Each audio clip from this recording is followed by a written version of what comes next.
Welcome to The Well, where we get together and talk about life, death, and everything in between. My name is Jay, and my favorite battery is the AA. My name is Pastor Carrie, and my favorite 70s AMC vehicle is the Gremlin.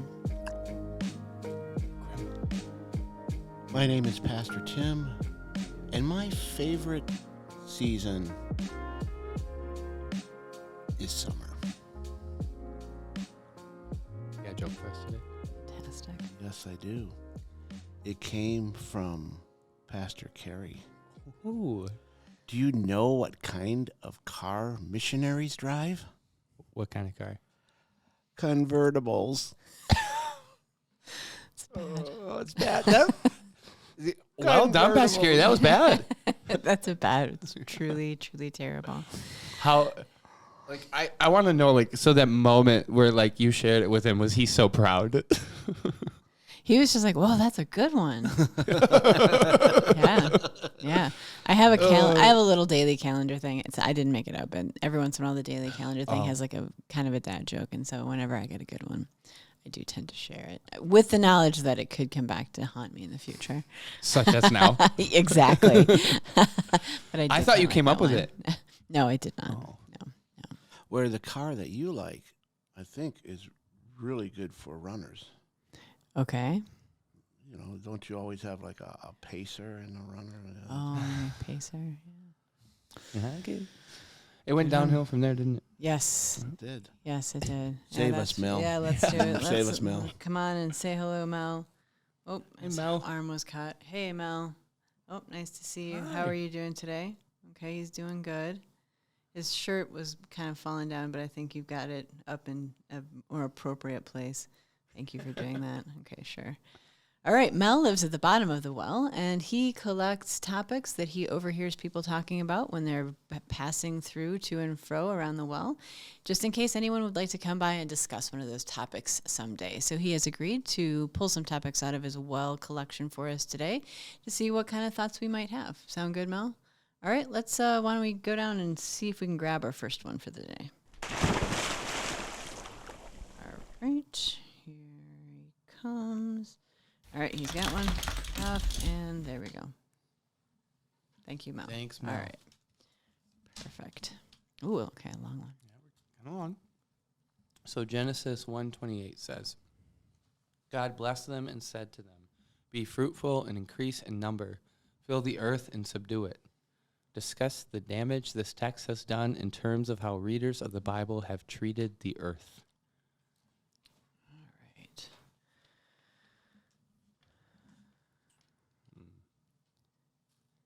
Yeah, so I know this is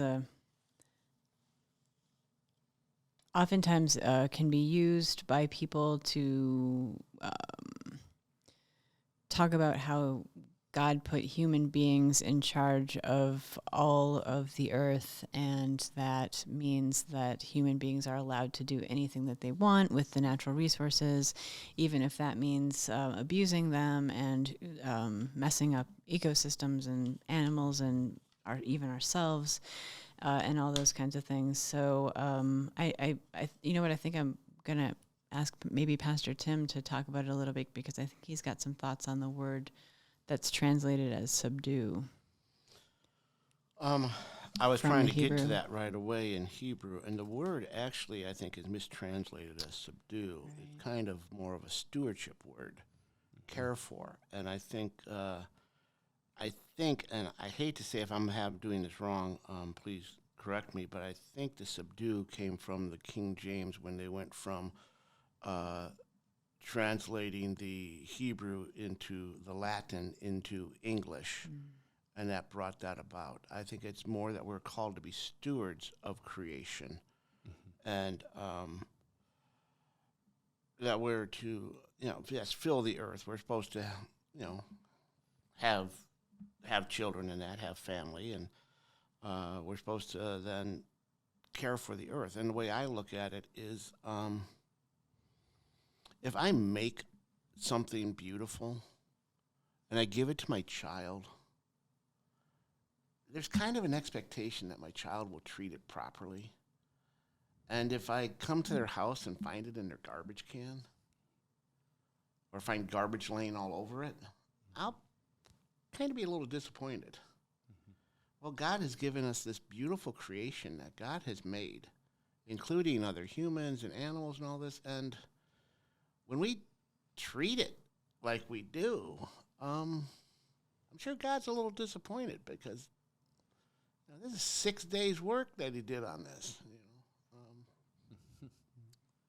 I'm not taking it literally, but no, God did this beautiful work and is continuing this beautiful work. Creation has not ended. Creation continues with God's interaction. And so I think when we mistreat creation, in a way, we are mistreating the gift of God. So how dare we do that? But I think it's called more to be stewards, not subduers. Mm-hmm. I think.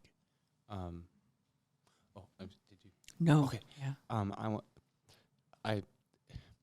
So yes, to the stewardship, I think that's way more helpful. And Pastor Tim, my understanding too was that when it came, at least when it stopped being translated out of Hebrew and from the Latin to English is where that happened, and choice of man there. But so I want to, if I may, I kind of want to take another angle that the question maybe isn't exactly asking, because I know it says how we treated the earth. But there's a topic here that this verse is used for that is personal to me, and I am not calling St. Luke's or Pastor Carey or Pastor Tim out here. I want to be very clear with that. I'm not. But I do want to say I don't think the church talks about this, so I want to take a moment to.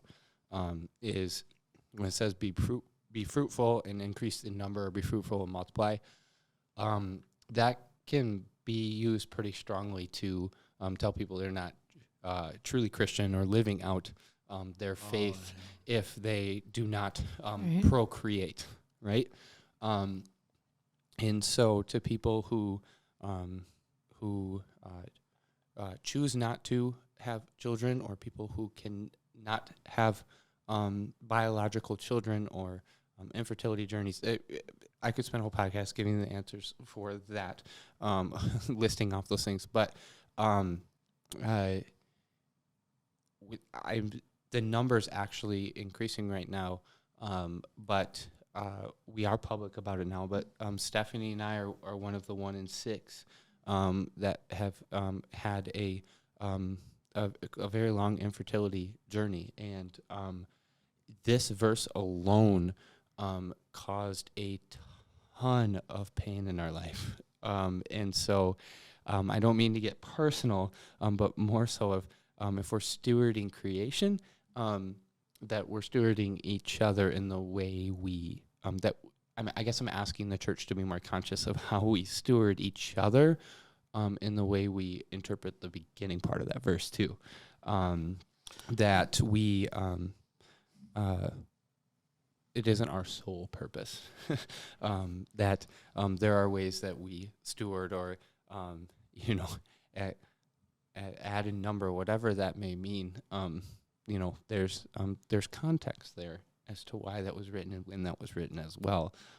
That our worth is not based on that statement, I guess is where I'm going. I think our worth is based on God making us beloved first and foremost. But yeah, so I know I probably hijacked that question a little, but I do think that that verse unfortunately has caused a lot of pain, and I'm not saying this specifically like to praise Stephanie or anything like that, but like we didn't know it was 1 in 6, and so we had some people come and talk to us and realize like, oh, they were going through this too, and like and actually the more we're learning, the more people talk about it, the numbers actually probably there's probably it's even more, like 1 in 5 or whatever. So just that there's a lot of shame and guilt that comes around that because of this verse too. So I just thought I'd bring it up. Yeah. It, and also has been used similarly against LGBTQIA people Yep. because Yes.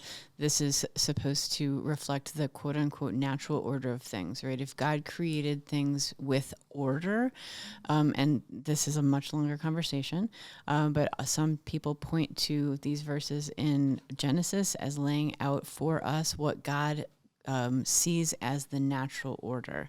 So if two men and two women can't naturally come together and make a baby, then it must be an unnatural union, right? That's some of the things that people have inferred from these. May may may I quickly jump in on that quick? Please. Not to interrupt you, but No. that is huge, and a huge part of my journey of realizing I needed to take more seriously how I support people in the LGBTQ community, because we were praised for adopting children when we were just as unable to procreate, if you will, in that quote unquote natural way, as someone who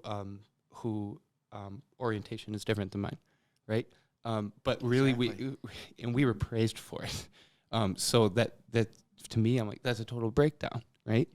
And it is used against them. So Yeah, and to just briefly say what you said before, these words were written at a specific time and in a specific place by specific people with specific reasons for why they laid things out the way they did. And we don't have time to go into that necessarily today, but it doesn't necessarily, just because it says this in Genesis, doesn't necessarily mean that God created things with a natural order that follows this specific pattern. right. For those who would like maybe to look more into this, look up Marduk. Yeah, good point. Yep. It's a creation. It's a creation story. Yeah. Great. Okay. Well, I Mel feel hit like- us hard. Yeah, I feel like giving her another try. All right, let's give it a try. That was a nice one. It's a good question and something we should be talking about. Yeah. All right, Mel's looks like you got a good one for us. Okay. Excellent. Thanks, Mel. Big paper, little sentence. Uh-oh, that one fooled us. Is anything really new? Are there such, or is there such a thing as artificial? Oh, Is anything really new? And is there such a thing as artificial?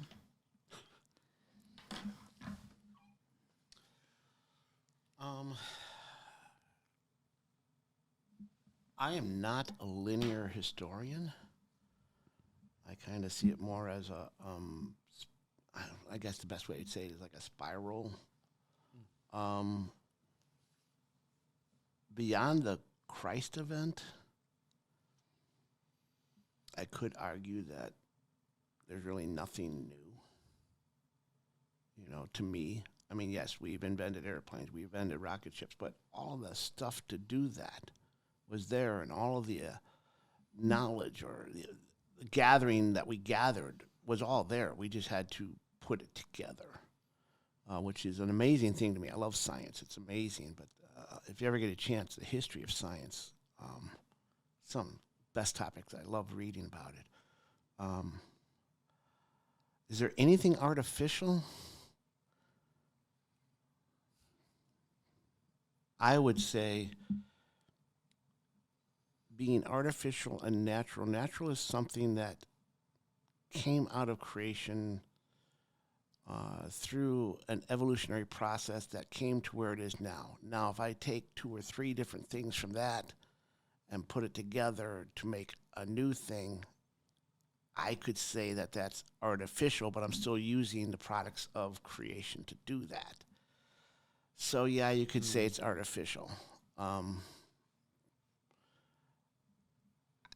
Yeah, I would say some of the stuff that I, like drink, like my beverage of cola and that is probably pretty heavily artificial. But, when it has words in there that are 14 syllables and all vowels, it's probably not good. But, yeah, you could argue, no, nothing's artificial because nothing's new. Nothing's not already here that we haven't, have access to. So. I was I typically listen to my own music or something through my phone when I'm in the car. But I had the radio on a few weeks ago, and the before I could switch the station, I started listening to this talk show, and they were talking about water and how like the water that they're drinking or like using for their shower or brush their teeth, whatever it was, like could be the same water that like Einstein used to brush his teeth or flush his toilet or whatever. Like, of course, they were being funny about it, but at the same time, like I guess maybe that's my answer to this because this one's stumping me, but that I do think there's like maybe nothing's necessarily new in that way, but I do. I think that's a gift in some ways because there's things that connect us. For if we go more spiritual or religious about it, that it's our connecting point to God is that we are creation. We're connected to creation. So that we're new. Human life is created. Is that meet my child? Is it?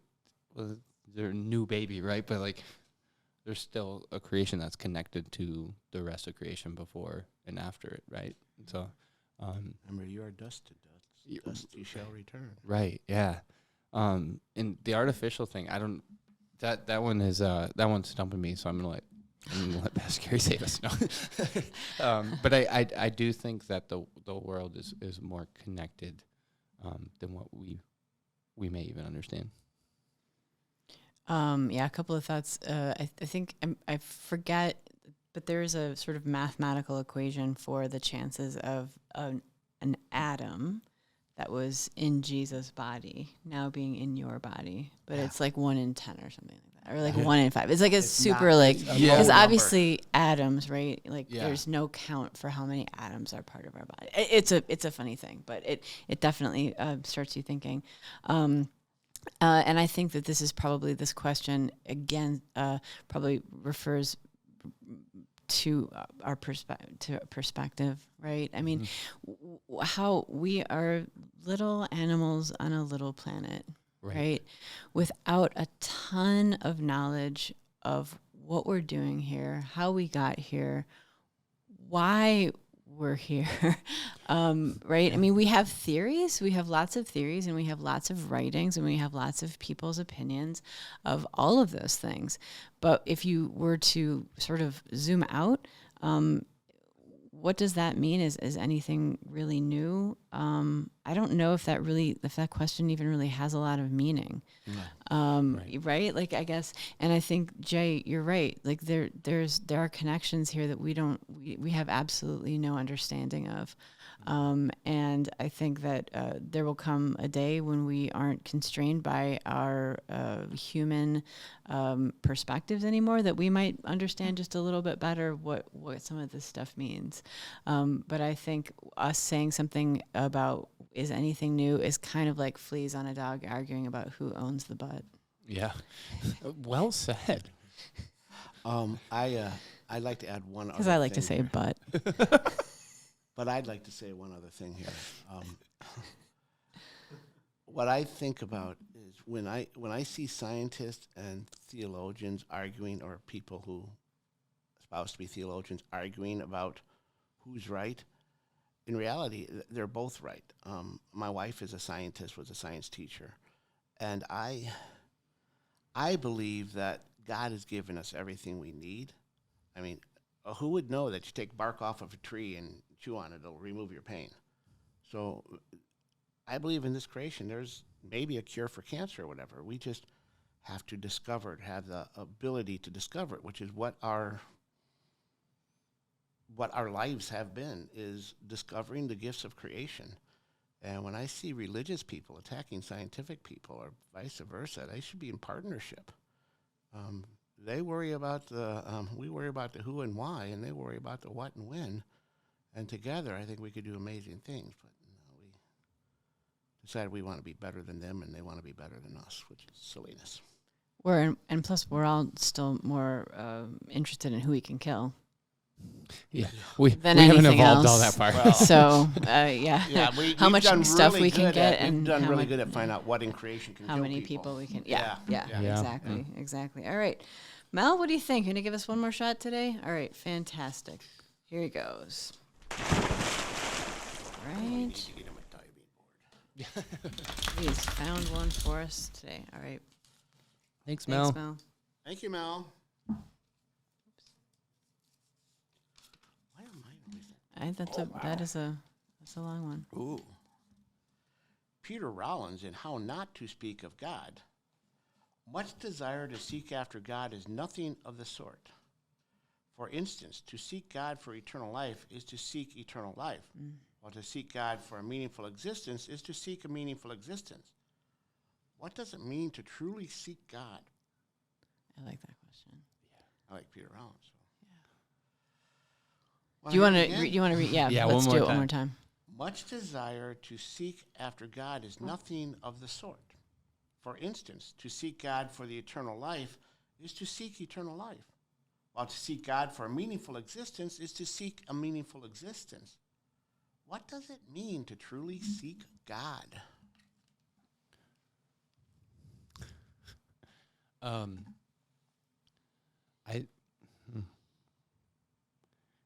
think.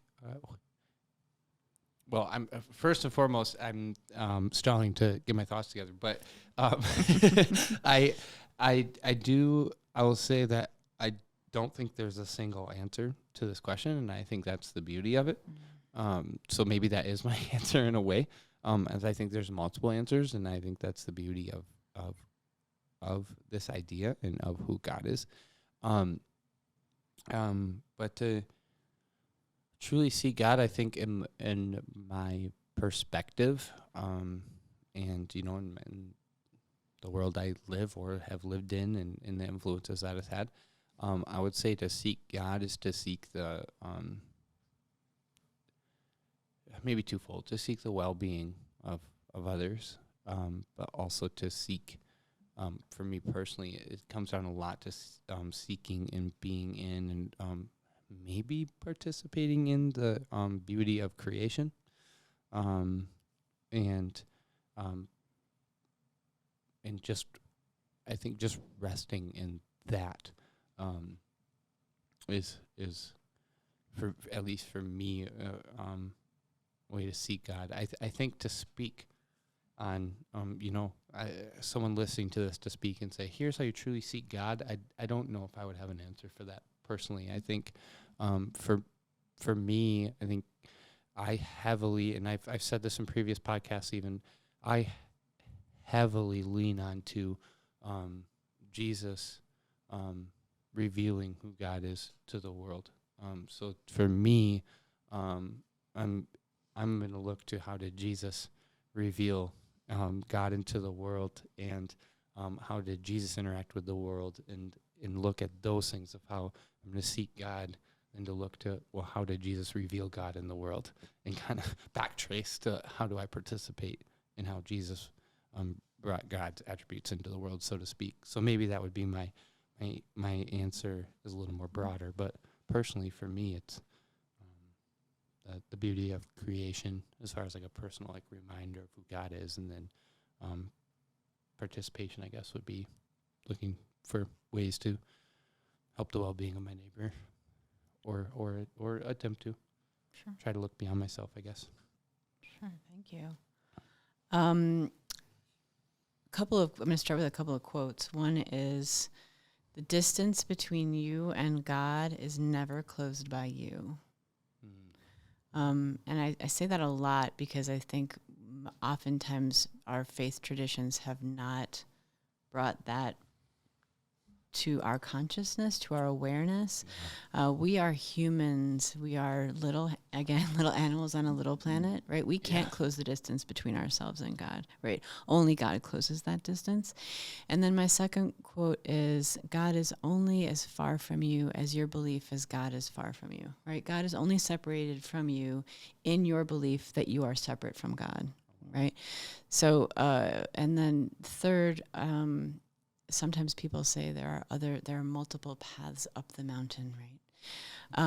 But I say there are multiple paths down the mountain, right? God comes down the mountain. We don't go up the mountain, right? God chooses to reveal God's self to us God in comes to us. multiple ways, and that's what the ways down the mountain mean, right? So when I think about seeking God, I try very consciously not to think of it as some type of an achievement or some type of thing I can work towards, right? Because there is no I don't have to seek God. There is no separation between me and God, right? Yeah. So I think of it as, how do I become more aware of God's presence, right? Because God's presence is certainly here all the time, every day, in every situation, not only with me, but with every single person and place and thing on this planet. The thing that sometimes humans have a hard time doing because we are very distracted with the things that we can see. Remember, Mr. Rogers also said, it's the invisible that matters, right? Not those things that we see and touch. It's the invisible things that are the things that really matter in life. He says that, quoting from the book, The Little Prince. So we are very distracted with those things that we can see. So it is a practice for us to become more aware of God's presence with us. And that's where things like spiritual practices come in because it's a practice to shut off our awareness and our worries and the voices in our head, both anticipating the future and regretting the past and living in that moment and opening ourselves up to the presence of the divine, which can also be a scary thing and also be a thing that we would rather not do. Maybe I'd rather not be aware of God's presence with me, because then maybe my life tends to take a different direction. When you said that we get distracted by the things we see, I would just watch the show on dark matter, and all the energy that we're now discovering is in dark matter, but we can't see anything. And then I thought about God seeking us. We don't seek God. I have a pin that says, I found Jesus. He was hiding behind the couch all the time. You know, we don't find Jesus. He's here. I love that us. pin, though. Yeah, the pin is awesome. I think of Elijah in the mountain. Jesus popping up. Not in the fire, not in the earthquake, not in the wind, but in sheer silence. Yeah. The sound of nothing. And when I look at, I guess, I'm aware of God's presence. If God is love, then when I'm seeing myself and others and creation as creations out of love and respond to it that way, and I mean agape, self-empty and giving love, then I am aware of God's presence more than when I'm not aware of that love. Right. I think that's why John said God is love, because that's in our awareness of God's presence, because of when we experience that love, we experience God. Yeah, and I would say too, thank you, and just super quick, we are oftentimes really apt to quantify how I can experience God and how I'm not going to experience God, right? God will answer my prayer in this way, and that's how I will know it is God. If it is answered in this way, in this sequence, with this particular number of things. But when we do that, when we place those expectations on God's self-revealing, we will undoubtedly miss it, right? I mean, how many times, and this is for me, right? People will call my attention. Yeah, well, where was God in that situation? Well, God was in the nurse who came into your room and offered to hold your hand. Right. Yeah, but that was the nurse. No, I mean, yes. Yes, and? Yes, and that was God. When you were praying for that strength that you needed and that nurse came in right at that moment, be open to where those things come from, because they come from the most unlikely places, which reminds us of the Good Samaritan story again, right? Yeah. Or the idea that when I want to exclude somebody, put a circle around and say, me and God are here, that's removing what God has created, and thus, in a way, turning my own back on God by excluding that which is Christ God Right. himself. You know how God is going to reveal God's self to us right now? Tell us, In Pastor something Carey. that I like to call cool pie. And that is the name of it, right? This is, Straight up. that is the name of this. This is from the 1976 St. Luke's cookbook. And this actually didn't have a name associated with it because it's from the children's recipe section. So these were submitted by the children of the church. Some of them have names on them, but some of them don't. This is called Cool Pie, and it did not have a name, but when I saw, I hope we can, it's frozen. It's a frozen pie, so you got to kind of get in there for the crust. 1976. 1976 I think we should cool call pie. this Fonzie. So it was given the name. It was given the name Cool Pie, but not a name of who submitted it. Exactly. Yeah, sorry. Oh my, Yeah, that's kind that's of, mint, isn't it? it is. Oh my. So it's full disclosure. It's supposed to be made in a pie, but I thought a pie would be hard to cut, so I made it in these individual containers, which is super hard to cut.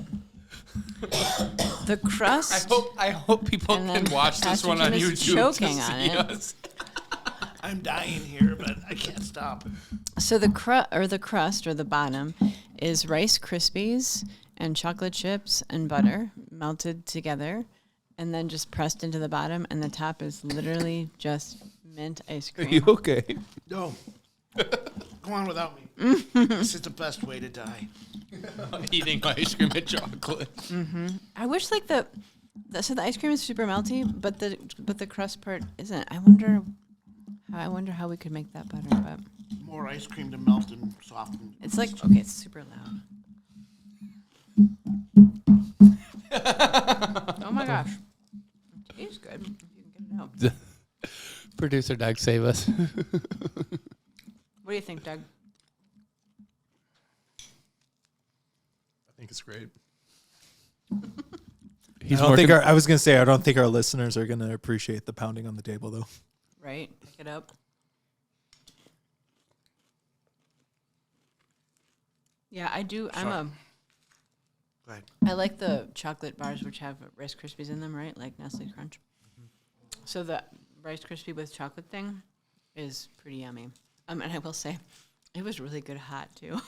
Oh, And I'm sorry if How do I make your not- speakers rumble when I bang down it. How do I not taste that though? I'm stirring together Rice Krispies with hot chocolate chips and butter. Like, of course I'm going to taste it. Oh yeah.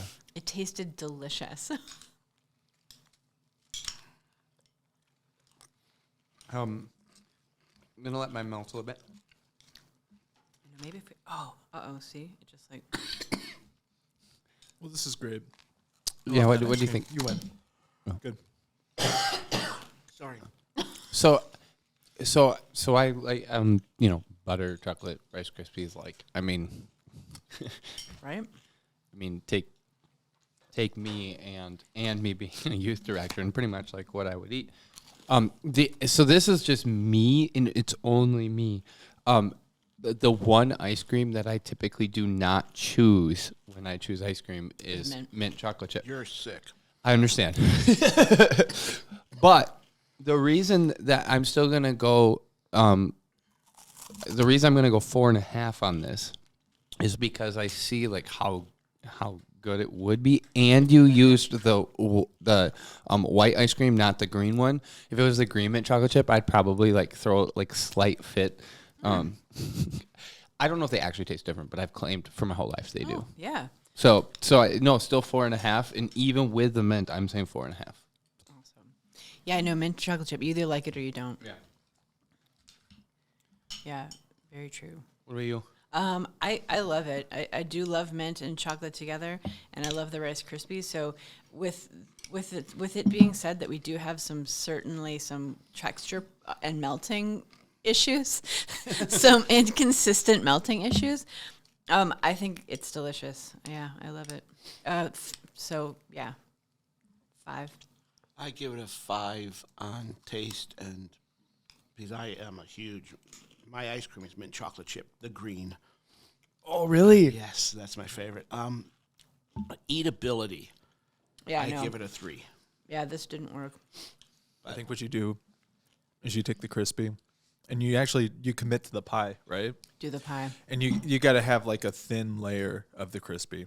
Yeah. Like it's Yeah, a right, great part. It's too much, right? Good call. And I'm spilling it myself. That's great. Cool. Yeah. For the record, I made some that were in little muffin cups. Oh. So you can just take the muffin cup down, bite it like a sandwich. Oh, that would be good. That's probably better. Time for a God moment. Yeah, I've got one today. This morning was a little rough. Just getting out the door. My son is he's pokey, and I think it probably led to a little bit of arguments between the two of us. And there was another thing where I threw out a craft that he was really attached to, and it upset him. And so the entire car ride to daycare this morning was just it was tense, and he was upset with me, and I get that. And we were kind of going back and forth, like trying to get him into school. He said he didn't want to go, and we were arguing all the way there. And once we got there, everything flipped, and we were I don't know what it was, but we almost like instantly forgave each other. And it almost to the point where he didn't even want me to leave. He wanted to just hang out with me. Didn't want to go sit with his friends. But Wow. Yeah. It's big. Thank you for journeying to well with us. God's peace be with you. The Well is a podcast of St. Luke's ELCA in Middleton, Wisconsin. You can follow for new episodes airing every other Thursday on St. Luke's website or wherever you get your podcasts. If you would like to drop a question in the Well, you can dive over to stlukes-elca.org/thewell to submit your questions there. The Well is sponsored by St. Luke's Foundation. The foundation is dedicated to leaving a legacy for future generations. You can learn more at stlukes-elca.org/foundation. Thanks for listening, and we'll meet you next time here at The Well.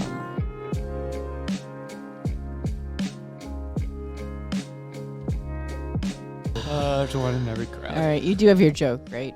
I have Ready with your joke. joke? Oh, that's good. Perfect. You've been backing him up with some jokes on these. It's been. I was saving that spectacle one. I thought that was great. That was I great. saw it at the craftsman's table. They have a dad joke of the day behind their bar. Until last time I was there, that was the one that was on it. I saw that one coming, though. Did, Oh, did you? Oh.